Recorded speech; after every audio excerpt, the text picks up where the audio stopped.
You're listening to Pop This, the podcast where two women talk about everything pop culture. Here are your hosts, Lisa Christiansen and Andrea Warner.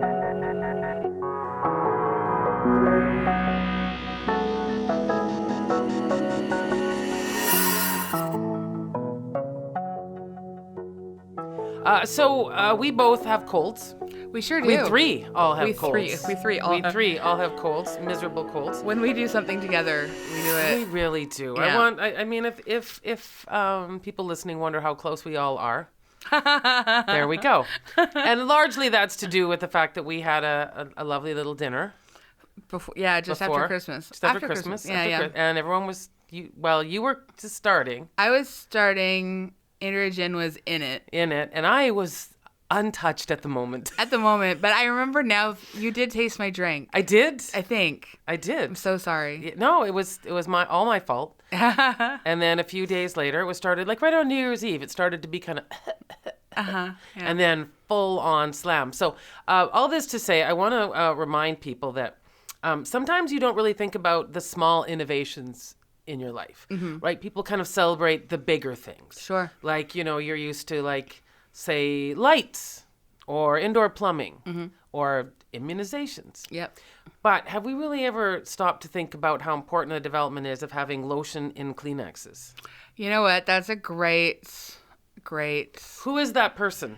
I mean, I know that a lot of people don't like that, but when you're on like day 5 of your nose being a faucet, lotion and Kleenex is amazing. I mean, there was a new one this year called cooling lotion. Oh, that's nice. And it was so nice. I mean, I already feel like I lost a layer of skin off my nose anyway. Yeah. And it got to be, but that, I think every once in a while you just need to stop and kind of think about the smaller innovations that make your life so great.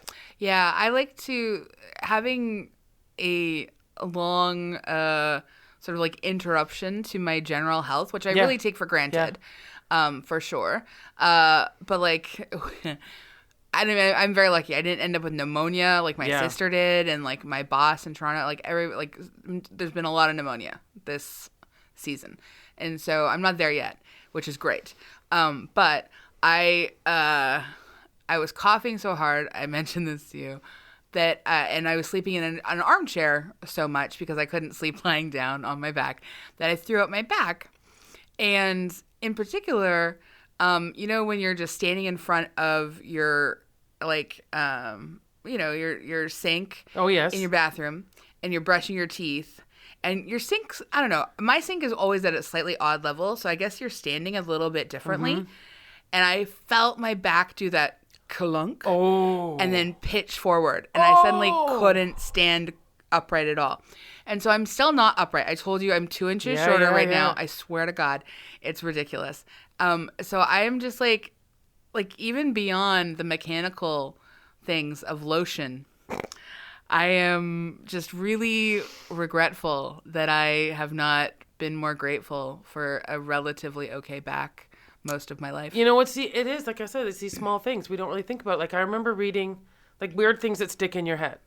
An article, it was like a little kind of compilation of different beauty people who were asked this question. If you were stranded on a desert island, what is the one thing you would want to have? Sure.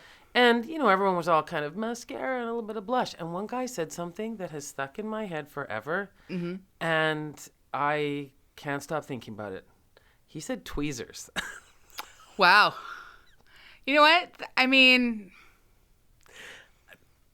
they're useful in a multitude of ways. They are. I think I would choose like a lotion with an SPF. Yeah, I think I might too, but I definitely hadn't considered the importance of the if you were like on that island. Tweezers are great. And you'd been there for a long time. I mean, you have a good brow. You maintain. I do. I mean, I get a little lazy sometimes. Okay, imagine. But even then, I think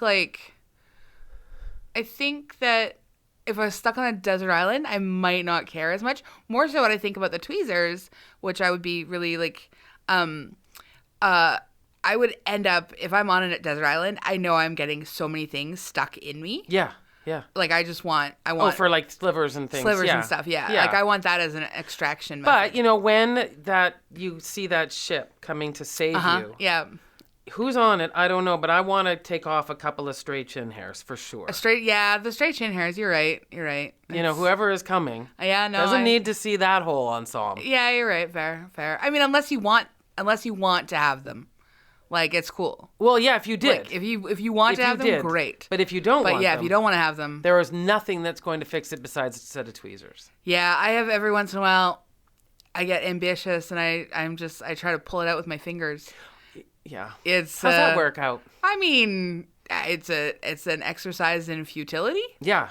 And silliness. I think there's just an odd. I think that hair, body hair, has its own mind. It does, for just sure. really decides that this would be a place that we'd like to pop up for a while. Yeah, and I never shave anything, so like I mean, it's I random. don't care like about all the rest of the hairs. Yeah. And I will say I have gotten a little lax on my brow maintenance. I'm really reflecting on that now. Yeah, well, I did read, I don't know if this is like, it seems, it could be true, I suppose, but a woman had a skin graft from her groin area for her face. Okay, yep. And do you know what's happened? Oh, no. Oh, yeah, of course. Yeah. Yep. Yeah. That makes sense. That's an unusual I mean, I feel like situation. I feel like I would like to investigate that further. I would too. Because I feel like that's that feels like one of those sort of things that was on the front of like the National Enquirer. It does. You know? It does. Just like, and someone's yelling pube face or something. Like that's all. Yeah, I don't know. You know what though? Yeah. Thank you. That was the best laugh I've had today. And do you do this thing? I've been doing this thing for the last 2 weeks. When I start laughing, I cough, so I can't laugh naturally. But we've been watching a lot of Schitt's Creek. Oh yes. And so I do that. I have a fake laugh that I use when I'm sick. That it's horrible sounding, but basically I'm just because I want to still communicate the physicality of it. I'm like ah, and that's my fake laugh when I'm sick. And Carlos will just look across the room at me with just this like tender sorrow for me, but also like laughing at me because it sounds so much like I've been maimed. Well, when I was a kid, I had my appendix out, and that you can't do anything if you like you think your stomach muscles, right? Yeah. You can't sit up, you can't cough, and I had friends coming to visit me and try to make me laugh. And Oh God, no! And I sounded like That was my laugh. Yeah. So because I had to, I don't know what that is. Like I would like to ask some. Who would be the person to ask about that? I don't know. I do know the physiology of our bodies because it was as if I needed, like the release of laughter, but I couldn't do it by bracing my stomach muscles, which I hadn't actually thought about how much. Well, you were concerned about your throat, right? And coughing fits. And coughing fits, but it still is a lot in your stomach. Oh, muscles, for sure, yeah. Right. Mm-hmm. So how do you know how to turn the stomach muscles off but still make a sound? I think your brain is just like super cool. It is. They still can't stop hairs growing from places that you... I mean, you can't ask everything. That's just too much. I feel like I've taken us into a very surreal There's place. no segue. There is no There's no well, segue. We had a segue and I bolted right over it. That's fine. Which is we did have our Pop This dinner. Yes. Oh yeah, that was 10 minutes ago. It was. Yeah. It was. It was before we got to the strange pubic hair on the face. But now we can segue into from our lovely dinner. Yep. We walked across the street. Yes. To take in the Cinematheque or the Gaslight at the Cinematheque. There we go. We had such a nice night. We did. It was so great. Gaslight is a word that we have, really used a lot for a long time. I think it's been in our sort of public consciousness for the past few years, like really quite extra. I would say this movie was like in the 40s, and it's based on a stage play before that. And this is how the term has sort of come into our lives. And then extra the last like 5 years. It is baffling. It feels both frustrating and good. Yes. To bring it all together. Yes. And I think the best part of all of this is that we get to highly recommend this movie.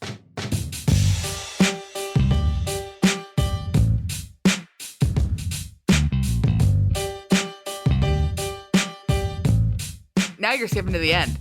Lisa, what's going on? No, I'm kidding. I'm totally kidding. Oh. I just remember how we like at we the like end. to ask if it pops? Yeah, you Do just I skip right forward to remember? the end. No. But that's because we're sick. I just love it so much. I'm like, you're bouncing all over. There's nothing we can do. Well, I guess I wanted to draw a distinction between recommending gaslighting. Oh, I which do is a not bad recommend thing, gaslighting. No. but recommending gaslighting the movie. We are a train wreck. I'm Andrea Warner. I'm Lisa Christiansen. And this is Pop This. I don't even barely remembered my name there. I honestly, yeah, it's been quite a cold, ladies and gentlemen. It has, yes. But we're going to talk about Gaslight. We are. And this is Gaslight also conveniently was really my last night out of the house. Several weeks ago. So this is very exciting. Yes. So let's give a background because it is possible that a lot of people haven't seen this film. Oh, 100%. Yeah. Which does seem unfortunate. I hope we can change your mind and you can find this now. So I will just read this bit of a synopsis here. Gaslight is a 1944 American psychological thriller film adapted from Patrick Hamilton's 1938 play Gaslight about a woman whose husband slowly manipulates her into believing that she is going insane. The 1944 version was the second version to be filmed following the British film Gaslight, directed by Thorold, that's an interesting name. It is an interesting name. Dickinson, and released in 1940. This 1944 version was directed by George Cukor and starred Ingrid Bergman, who won her first Oscar for Best Actress for this role, Charles Boyer, Joseph Cotton, and an 18-year-old Angela Lansbury in an Oscar-nominated screen debut for supporting actress. Gaslight had a larger scale and budget than the earlier film and lends a different feel to the material. To avoid confusion with the first film, the version was originally given the title The Murder in Thornton Square in the UK. This film features numerous deviations from the original stage play, though the central drama of a husband trying to drive his wife insane in order to distract her from his criminal activities remains. I love Angela Lansbury in this film. I love Ingrid Bergman in this film. Like, the women are doing some extraordinary work in Gaslight. It is some kind of movie. It is some kind of movie. So the plot synopsis. The film's plot, faithfully adapted by its screenwriters, is about a diabolical Victorian criminal husband, Charles Boyer playing against type, also one of my grandma's favorites, who systematically and methodically attempts to torment, menace, and drive his bedeviled, fragile wife, Ingrid Bergman, mad. Its title was derived from the frequent dimming and flickering of the gaslights out on the street. And just to give it some context, too, that as we've mentioned, gaslight has become a term in popular culture. So the psychological term gaslighting, which describes the form of psychological abuse in which the victim is gradually manipulated into doubting his or her own sanity, originated from the play and its two film adaptations. The fictional work is also the first artistic portrayal of this type of psychological abuse. So the thing that I was so mad about watching this movie, outside of the fact that like it's his manipulation is so insidious and so vile and it so obviously abuse, is that clearly we've had this depiction that has existed since 1944. 1938. Well, and 1938. Yeah. But like in this film film thing, like sort of, really leaping into the sort of popular culture. And still people doubt the efficacy and the, I guess like sort of the, I don't know, the realness. I'm losing, there's a better word for this. Yes. The validity of psychological abuse. Yeah, exactly. What? I'm so mad. And what I really liked, I mean, it just to say this, first and foremost, though, this is a really great movie. It's great. It's fantastic. A really good, smart, fast-paced. I mean, I don't even, I think what's interesting about it, it doesn't feel as dated because it's actually set in the Victorian period. Yeah. So it's already its own period piece in a way. So I feel like watching it, you don't feel that same sense of, ooh, this feels like out of step or out of touch, that kind of thing. I think you could watch it now and it feels like a great movie. Yeah. But I think what really surprised me going in, I knew what I was going to see. I knew the basic plot outline. But what I was really intrigued by was how long it took and how clever it was. it isn't just about slowly, about telling someone they're crazy. Yeah. At all. It's about the give and take. About getting that person to doubt their own beliefs about you. Yeah. And that is watching it. That's what was so horrific, I have to say. Oh, so horrific. Like, watching this incredibly, like, sort of competent, smart, talented woman who has this trauma, who has experienced, like, significant trauma. Her aunt is murdered in her home. She's a young girl. She's a young girl. Her aunt is murdered in the home they share. Her aunt has raised her because her parents, she doesn't know who they are. So she already has a lot of stuff that she's sort of carrying with her. And then she attempts to, learn to sing. Her aunt was an amazing opera singer. So she attempts to learn to sing from the same person who was training her she goes aunt. to Italy. She goes to Italy. Yeah. She studies with the same person. She's not the same talent that her aunt was. But she, finally decides to sort of like trust this piano player who seems much older than her. He's very worldly. He's very seductive. Like, it is classic manipulative trash dude behavior to like find a person who like is already isolated, isolate her completely, like taking her away from the only person who really like maybe cares about her at this point, and just getting her to this real brink, this precipice where he can get what he needs from her because, Well, I guess, are we going to spoil this? I mean, it's 1944 film. Yeah. Like, so if you don't know, yeah, like, it ends up being the fact that, like, and it's not revealed right away. I think we all sort of know that it's not good, but we find out within the first, like, I don't know, half hour or so that most likely he has been the one who murdered her aunt. So it's, like, double level super gross. yes. Because he's really, like, preying on this person. Yes. For reasons we don't quite understand. And here's the other thing too about like I think that a large part of the reason this film felt so horrible is because we've had to over the last couple of years with the Me Too movement and very, very, very brave women telling these stories about what's happened to them and how they were drawn into something because they were already damaged beforehand, and how hard it was for them to have to tell that story as well. And so watching this movie of this woman that needed someone to care for her and would have been helpful, but knowing that this person could prey on her because they already understood what... Well, in this particular case, yeah, like extra awful that he has already murdered her aunt. Yes. Yeah. Like he's going in for like the second round now of like multi-generational harm to this family. I don't know if you remember, but in the screening that we were at, there was one old man laughing in awkward places, very bad places throughout the whole thing, as if it was hilarious how he was, psychologically abusing her. And I sort of I thought a lot about why, and that has stuck with me for the last couple weeks too. And I think there's just, because it seems maybe, I don't know, like so obvious what he's doing when we're watching it. But if you're in that situation. No, I know. Like, and I think a lot of people don't understand maybe even sometimes that they've been in that situation. But I have been in that situation, not the exact same, obviously no one killed my aunt, blah, blah, blah.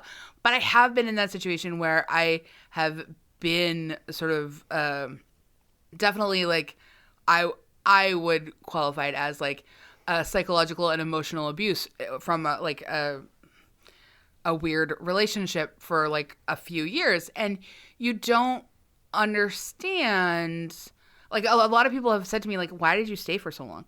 And the thing is, you don't know why you stay for so long, other than the fact someone makes you feel like they can't live without you. Because that is what he did to her at first. And then that really, like, plays on sort of this idea that, I think, there's obviously lots of different, like, much more complex stuff going on. But, like, this idea that a lot of women have that we are there to save people and rescue people and take care of people, and that is somehow like sort of our and that is gaslighting by the patriarchy in general. Yeah. That we are caretakers of the world. But yeah, it's really, it doesn't even have to be that you have so much like trauma or whatever. Like, I think everybody can be in a position where they find themselves suddenly in a situation where they're like, oh, you just never knew that you could be someone who was being gaslit. Nobody. I mean, that's another thing about hearing these women's stories. I think that the quick leap to, well, how could you fall for that? Or how could that happen to you? It is so sad, first of all, to not just want to empathize with a person and completely respect the fact that they wish they hadn't had to fall into that as well. Who would want to do that? But I think that's why this movie works so well, is it's a very slow build. We're almost in real time with her. Oh, for sure. Yeah. It feels like every little sort of step he makes forward and then takes 2 steps back and then 3 steps forward. And it's like, and here's this person, diabolical. Yeah. Who is, damaged and sad and a little bit alone feeling. And as you said, moved to Italy, put her life together. But then she meets this man who's like, I can be that person so you don't have to feel any of those things anymore. And you can see in her face the way in the movie has it. She's like, oh, what a relief. It's been hard, I've been really lost and it's really nice to have someone to rely on now. There's the hook. Well, and like she does this thing where she's like, I need to think about it for a few days. This is one of the things I think is so clever about the movie is that Ingrid Bergman says, I need to think about it for a few days before I agree to marry you, even though I love you. So I'm going to go away by myself for a couple days. And then she meets this woman on the train who's like the busybody that was in the same place where her aunt was murdered in that Thornton Square, thank you. And then when she calls him, when she gets to where she was going to go, she says, you know what, I love you and I want you to come be here with me. And he's like, well, I'm already here. Yeah. And like, that is such classic weirdo manipulative stuff that like you don't see in the moment. In the moment, you're like, this is so romantic. But like what it actually is like, this guy has not respected your desire to... You said you wanted to be alone. You wanted to be alone. Yeah. It's so nefarious, like right from that get-go. And I feel like this is the kind of movie where like 1,000 people could watch it and 999 would just be like, oh my. Yeah, it you know what, in a weird way, it kind of made me think about when we watch Dangerous Liaisons. Yeah. With this understanding of psychology, when you understand about a person, which what that whole movie was about, although I guess was also a play, interestingly. Yeah. But the kind of mind games to play on a person when you understand their psychology, or when you understand that, and you can easily manipulate someone wanting to feel love and trust. Yeah, this movie is pretty extraordinary for like, it also gives us a few like salacious sort of like details. Like we get Ingrid Bergman in her like beautiful dressing gown and they've had a night in bed together and they, the lust that they sort of feel for each other, which makes sense. I mean, she's ridiculously beautiful. Yes. He's got his handsome pants on too. Like he's older. Yeah. And a little bit. I'm guessing he was very worldly and was able to teach her and show her some things that were. Well, he looks like the kind of guy who's like, let me twirl my mustache at you. Yeah, like, yeah, and that's a come hither kind of thing. I don't know. But I just when the fact that like we see the sort of like the. She's 18 or 20 or something. In real life or in the movie? In the movie. Okay. I don't think in the I don't remember hearing she's young. Her. Yeah, she's young. I don't remember getting a sense of her age, though. It was... I felt like she was young. Because we knew she was a child when the attack happened. Yeah, and it was like 10 years later. 10 years later. Okay, yeah, you're right. So I think she's like pretty young. Yeah. And he seems at least double her age. Yeah. But that obviously didn't seem particularly, no one seemed to be scandalized. That no, and I don't think they would. Quite normal, right? No, I think it was quite normal. Yeah. Okay, let's face it, still pretty normal. Yes. But I think like just the importance of showing her agency in the beginning, it makes her sort of her sort of like crumbling belief in herself, that much more painful to watch. It is. This is interesting in our notes here. Factoid: Gaslight was the first Hollywood film to depict an abusive relationship. That's fascinating to me. Yeah.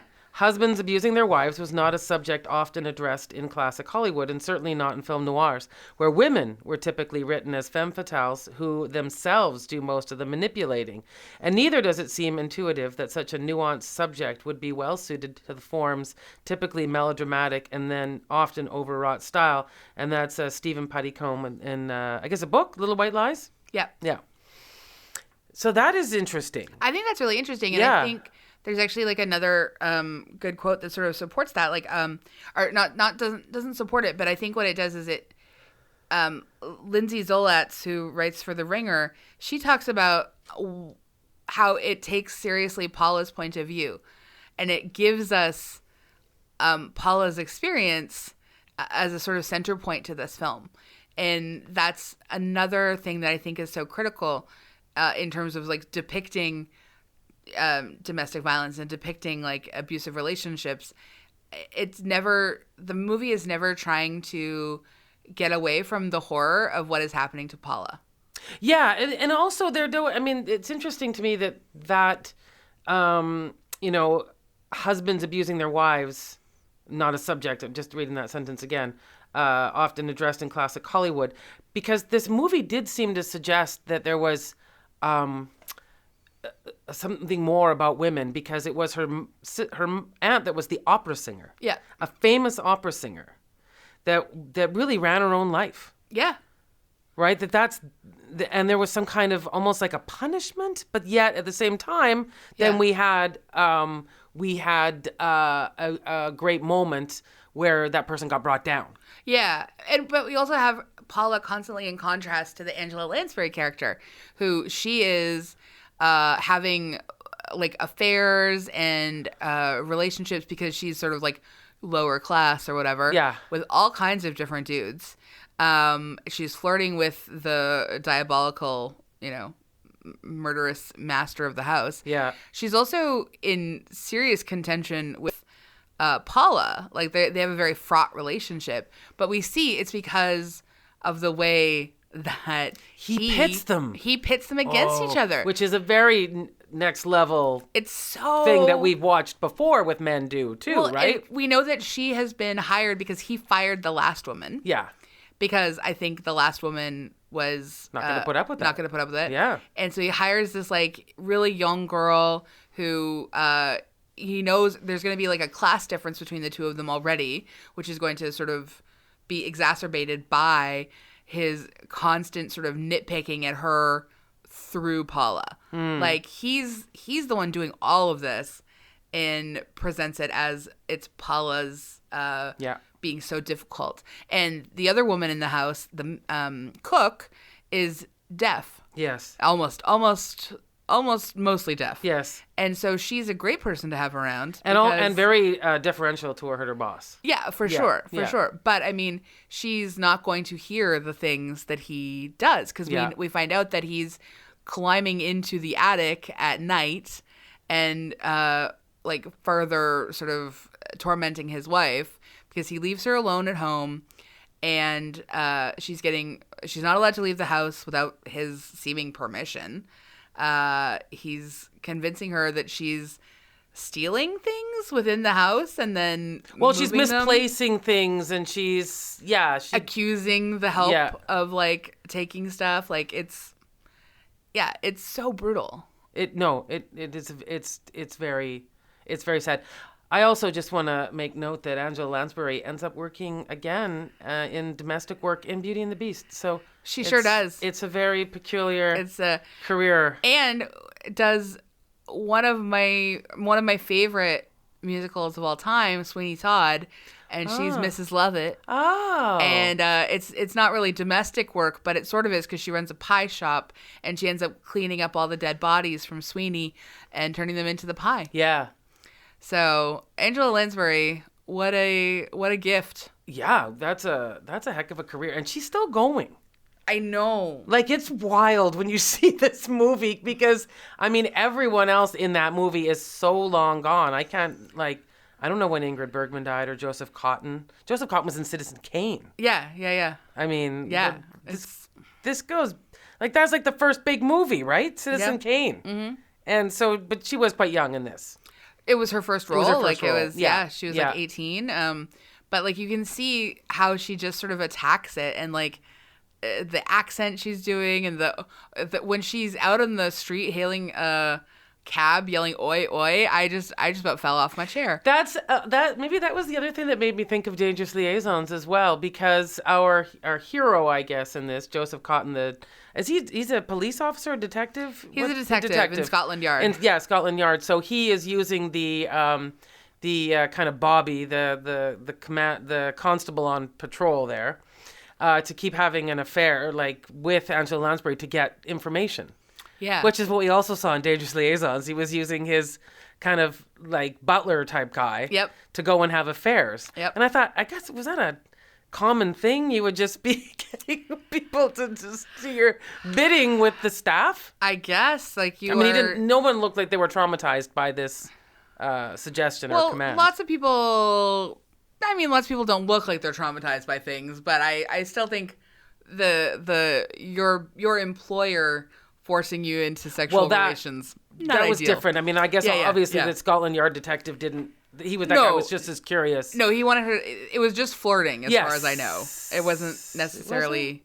Well, maybe dating, but I don't think it was supposed to necessarily go like beyond that. Yeah. It was definitely a lot of work to get this information. And honestly, I'm quite impressed that anyone figured that out, because it was quite the caper. You know what? I like how the detective looked at the guy and was just like, don't like you. Yeah. I got a gut feeling. And really, like, again, with the whole taking seriously what he could see happening to this woman, like from outside the house. It also doesn't end with them getting together, which I was grateful for. Yeah. I know that it probably will down the road or whatever. Like if there was she's gonna need to be cared for at some point. I mean, not only just because that's how these movies end, but also because if we thought she was traumatized before. I don't know, man. I think she really reclaims her power in that final scene. She does, and that was a great final scene, because I think that what was great about it, which felt sort of modern to me, is there was a moment where you were like, maybe this manipulation really rooted. Yeah. Like maybe she's not going to see him. Yeah. No, for sure. And that's the thing. I think when we don't have a lot of like, we don't necessarily have like a lot of information about Paula, but because we do see how he breaks her down, I think there's something so triumphant about the final scene where he begs her, he's caught, he begs her to free him and, let him get away or whatever. I don't even know if he's trying to convince her to go away with him necessarily at that moment. Yeah. I don't think he really cares. Like, I think he's done with her because he's got the jewels, as it were. And so we see her sort of like just unravel slowly on him and then fully come into her own, where she sort of like is reclaiming her agency, reclaiming her sense of self. It's a very like, powerful scene. It's so powerful. Yeah. And so I feel like that does give us an indication that like this is a woman who will be reborn. Yes. Like that's the phoenix from the flames. Yeah. Because like, I mean, obviously it's going to take some time. But I mean, and I think it is worthwhile, like just when you have someone else outside of you who can witness what has happened to you and like, see you for who you really are, not what your husband has done to you. Like, I guess that's the thing that really breaks my heart. And one of the things I really hate about the term domestic violence is like people sort of use it a little bit casually, particularly in sort of like, the like police and sort of law enforcement and courts. They're like, well, it was domestic violence, as if that sort of lessens. Well, it's like the term date rape, which, why are we saying that? As if it lessens the impact. Yeah. I think actually at that point it's so much more horrific to me than a sort of a stranger attack. Yeah. Because this is somebody who, you like people that you have intimately trusted or engaged with or have bonded with, like that people can do these kinds of things to someone that they allegedly love or, obviously he never loved her. He's a sociopath. But I just think it's just so reprehensible. It must have been such a relief, though, to I'm not like, all this time I was pretty sure that I had really lost it. Well, and I think you would spend so much time. To be fair, yeah. Like again, not that this is exactly the same, but like I really spend a lot of time being like getting myself back when I got out of my situation. Like it took, I don't know, probably like a year, and maybe longer, and like really being like, oh, I remember who I was, and really feeling like I could understand and I could articulate and I could figure out why things had gone so sideways, but it takes a lot of like sort of self-examination, and thinking about like what. And being able to name something for what it is. Like this movie giving us an opportunity to like have a term to describe what goes on. Like, I mean, this poor woman in this film, she didn't even have the term gaslight to figure out what had happened to her. She'd just be looking around at all these blinking lights and being like, I don't know. And gosh, honestly, like I really do think they should have moved. That was a terrible house. Oh my God. I mean, I think it's a beautiful house and I love it, but it's obviously so haunted. Dark and so haunted. So depressing looking. Yeah. I don't know what the other houses look like in Thornton Park. Maybe some more windows. Could you do some renovations? Open up that attic. Yeah, yes. Just blow that off. Yeah. Now it's turned into an architecture movie for me. Well, it always does. Just blow that roof off. Get some light going in there. Yeah. That oppressive, dark furniture. It's very Victorian, though. It was. You're right. And they probably didn't even call it Victorian just because Queen Victoria was that you were just living in it. Yeah. Like I think there's. I mean, I thought it was beautiful. I did, but I also thought it was exactly the kind of house you would need to create that like isolationist, sort of like oppressive environment. Yeah. Definitely, you got a good sense of claustrophobia from it. Like you did watching her kind of bang around those staircases and in her room and like there was no light. No. I think that's what they did a really good job of in this movie as well, which obviously Gaslight is the name of this movie. Yeah. And obviously it's not just outside lights, it's the gas lights in the house and stuff like that. Yeah, and I was saying street lights before, but no, it's like inside the house too, obviously. Yeah, I mean that's how it worked, right? Yeah. I mean, it is interesting that I guess that's the whole issue too around making a movie from even from the 40s, looking back at what it must have been like. Yeah. It's going to feel very dark and depressing. Super. And it's such a beautiful film. And Paula's dresses are so beautiful. So beautiful. Ingrid Bergman is wonderful. Like I haven't seen everything she's ever done. But I've always liked her. But I think it was like truly in that small pivotal like climactic scene at the end where she gets to sort of like unleash on him. Isn't she in a famous movie where she's the psychiatrist to like Gregory Peck or something? Am I like a Hitchcock movie? I don't know. Am I making this up? I think I've seen that, but it was a very long time ago. And Salvador Dali does the dream sequences. God, that sounds like a wonderful living nightmare. Spellbound. Yeah. So I think she's the therapist trying to help her patient. Oh wow. Deal with his trauma. And Salvador Dali is the creator of the images that are going like in his dream sequences. Doesn't it blow your mind that Salvador Dali was alive as recently as being like in the 20th century? Like I sort of can't quite wrap my brain around that. Yeah, I know. There's it. Yeah, he feels timeless, but bound to a time at the same time. I don't. Yeah, I know. I didn't know he did things like that either. And then, I mean, it would be fun to talk about that. But Alfred Hitchcock is a particularly what a monster. Monster. What a to monster. Everyone. And I so know. I can't imagine that Ingrid Bergman would. It was a really fun movie to work on. I mean, it sounds like he was mostly like a sort of nightmare Harvey Weinstein type himself. Like. Yeah, like they did a whole movie about that, right? That's Where true. didn't Anthony Hopkins play? But he doesn't really get his comeuppance there. Like No.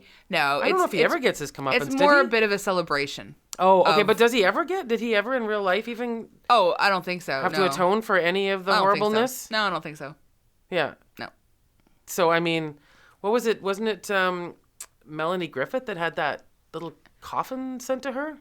Well, Tippi Hedren, like with her mom, and so Yeah. she had a little coffin sent to her with her mom in it. He thought it was a fun thing. Oh, jeez. Wow. Yeah.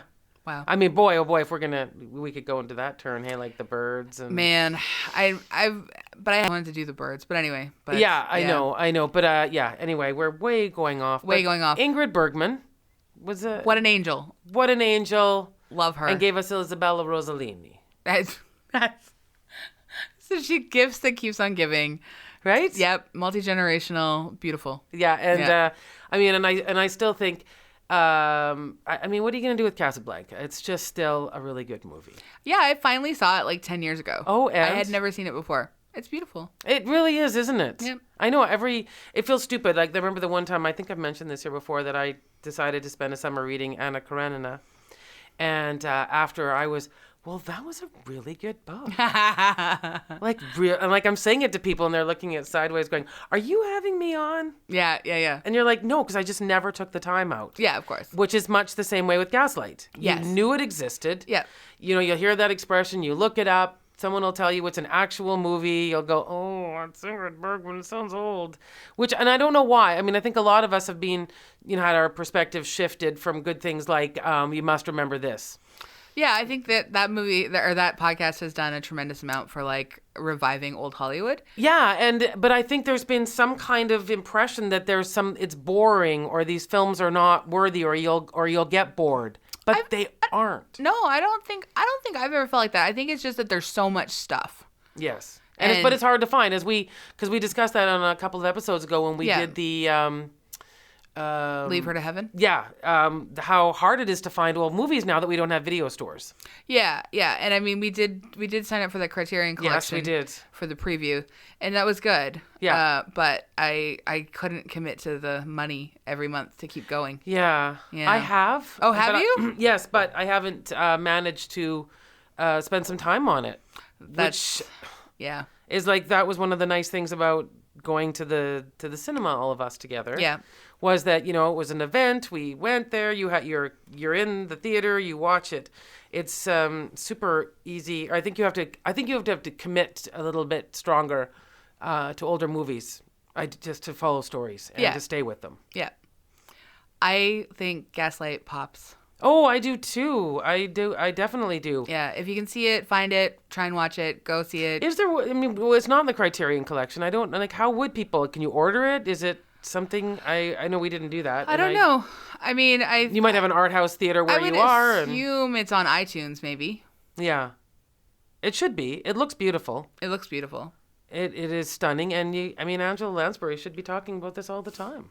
I think that you can find these old movies out there. You just have to sort of sometimes look a little bit more. Yeah, but I think so. In saying it pops, I think it pops for many reasons. I think it pops because it's important to understand this cultural moment. And looking at your notes here, this actually Maureen Dowd used it in the 90s. I know. I hate to give Maureen Dowd credit for anything because yikes, but she did popularize it in 1996 or 95, relating to politics. Yeah, and playfully described the Clinton administration's attempts to provoke the Speaker of the House, Newt Gingrich, into making irrational outbursts.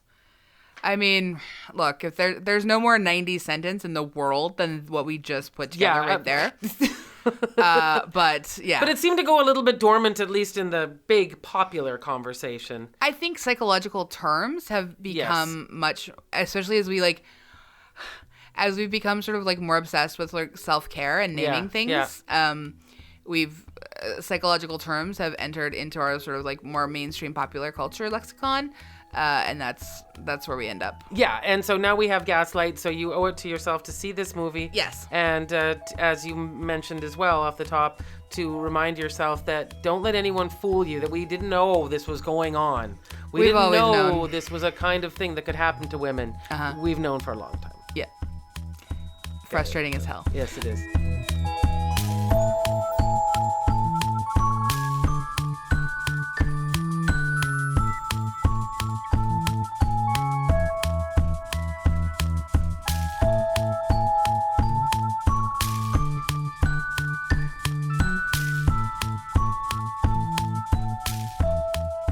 We do like to leave our episodes on something we also recommend. Yeah, and boy, this is the perfect segue. I have been obsessed by You. Okay. The second season. So, Lisa, while I was sick and, just being ill, you said, watch You. And I said, okay. So I did. And I binged both seasons in the space of a few days. And I both hate it and enjoy it.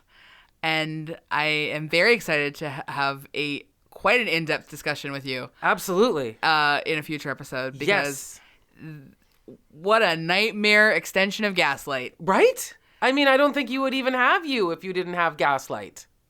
I mean, I think... It's wild. It is wild, and I agree with what you're saying. I mean, it is not great cinema or anything like that. In fact, I think its origins were on the Lifetime channel. Yeah, and then Netflix picked it up. And then Netflix picked it up. Boy, Netflix clever. And I think there'll be a season 3. Am I right on this? I've heard there's rumors of a season 3, yeah. Yeah, I mean, I mean, it's a long... The only reason I want a season 3 is because of how we leave season 2. Well, of course. That's why we wanted to end season 2, because of how we ended season 1. Season 1, I was like, I don't need another season. And then suddenly there it was. And I was like, okay, I guess I'm watching season 2. Yeah. And I like season 2 a lot more than season 1. I did too. Yeah. I thought it got a lot more nuanced. And what I do think is really great about the people working on whoever is in the writing room for that show, especially season 2, is it is so sharp in the intersections of what our popular culture and people are doing and it looks like, and how just in this same story, this Gaslight, how the tricks at your hand to manipulate someone, watching those same tricks be used against these people. Yep. It is, it's like a soap opera, and it also is, it plays along so well with your ideas of what are good and bad. It's almost like a Hannibal Lecter too, I thought. Yeah. Very much like a Sounds of the Lambs. Yeah, I don't think it's as sophisticated as the No. Yes. I just mean in terms of being inside somebody's terrible head and getting, and those moments when you're like, oh, I hope you don't get, why am I hoping he doesn't get caught? Because every once in a while he's defending the right person. I mean we're gonna dive into this in a future episode. Yeah. Okay. Yeah. There we go. I'm full other opposite of what I'm gonna recommend. Okay. I am going to recommend Schitt's Creek. I finally gave yourself over. Sometimes I save things until I feel like I'm doing the same thing with this. With Schitt's Creek? Yep. Okay. Yep. So I felt like, especially while I've been sick, I was like, I really need this. And we are entirely now caught up to the new season, which just started. Yeah, it just started at the timing of this episode. Yeah. And I love it so much. And one of like our good friend and a friend of the podcast, Hannah McGregor, Secret Feminist Agenda, she was like, have you guys done Schitt's Creek yet? And I said, no, we haven't done it yet. And she was like, please watch it so that I can come and talk about it on Pop This with you. And I said, okay. Well, I'll talk to everyone about it and we'll figure it out.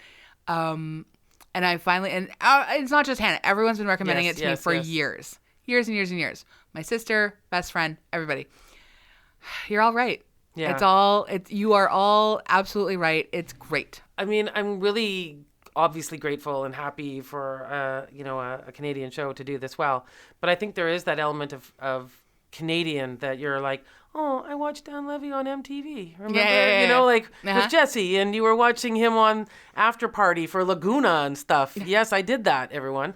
Wow. And I enjoyed it, and I had a lot of fun. And then, of course, we know Eugene Levy and Catherine O'Hara. Yeah. So it feels like even when it was first out, you were kind of like, I know all these people. Yeah. And if this is a surprise to a whole bunch of people, I guess, well, there you go. You just haven't been doing the right things with your life. 100%, yeah. But I do know now, especially listening to Dan Levy, what he was able to do, and I think coming out of a shadow of his father, who, again, Canadian legend here with SCTV and things. I'm really excited to see what happens next for him. Oh, me too. Oh my God, it's gonna be so good. I just really feel like he had this opportunity to make something super beautiful and smart and lovely. Yep. And boy, I'm excited for what happens next. Yeah, where are you at in it? Like, are you caught up? I'm just in season 1. Oh, you're just in season 1? Yeah. Oh my God, Lisa. I know. I'm excited. Lisa, wow. Oh my I did God. the same thing you did, though. No, I know. I don't know. I'm just trying to think, how many episodes can you watch so that we can record an episode about it while it's still on the air? We'll figure this out. I can do that. But I mean, I'm nearly finished you. It's been such a emotionally awful experience to go through, but at the same time, of course. Thrilled that I am looking forward to a palate cleanser like you would not believe. What a palate cleanser. I have to say. And let me tell you, those episodes of you are like 50 minutes long or 45 or something. They're very long. Yeah. It's a long time to feel sad and miserable. Yeah. Oh, then Schitt's Creek is the total palate cleanser you need. And they're half hour, aren't they? 20 minutes. 20 minutes, see? 20 minutes. 20 minutes. So Amazing. I can watch a lot. Well, thanks everyone for listening, and thank you for welcoming us into your ears every week. Yeah. And sorry, we're going to sound refreshed soon. Sure will. Right now, a little bit dead. We're coming along. We're fine. Yeah. You can hang out with us on Instagrams and Twitters and Facebooks. You could rate and review us on iTunes and Stitcher. 5 stars. You can also stream us on Spotify. Woohoo! Go have a party. Yeah, that sounds great. We recorded at the Vancouver Public Library. Andrea Gin is our producer. We will see you very soon. Take care and get some lotion Kleenex. I mean, if you've got a cold. Yeah. Or get it. I don't care. Honestly, what a delight. Just an intimate delight. Enjoy yourself.